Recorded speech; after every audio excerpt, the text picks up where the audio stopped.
moon shone pale over the deserted highway. Marcos, a veteran truck driver, was driving his imposing vehicle along a lonely route, transporting a load of goods to a remote destination. The engine roared monotonously, and the only sound breaking the silence was the wind beating against the windows. Suddenly, something in the rearview mirror caught his attention, a dark figure that seemed to float just behind the truck. Marcos blinked, convinced his eyes were playing tricks on him.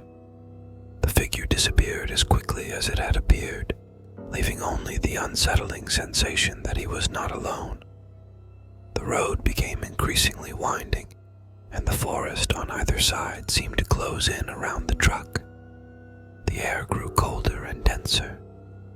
Marcos turned on the radio to break the oppressive silence, but only received static and incoherent whispers.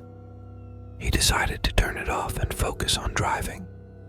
Upon reaching a particularly dark stretch, the engine began to fail, and the truck came to a halt with a final metallic groan. Marcos sighed and got out of the vehicle, ready to investigate. Flashlight in hand, he walked around the truck, listening intently to the sounds of the forest. A cold whisper brushed his ear, and he turned his head to find the same spectral figure he had seen before, now clearly visible in the dim light. Its face was a mask of desolation, and its eyes were empty voids that seemed to absorb light. Marco stepped back, his heart pounding. The figure approached slowly, and in an icy whisper it said, "Your journey has ended, Marcos. This is your final destination."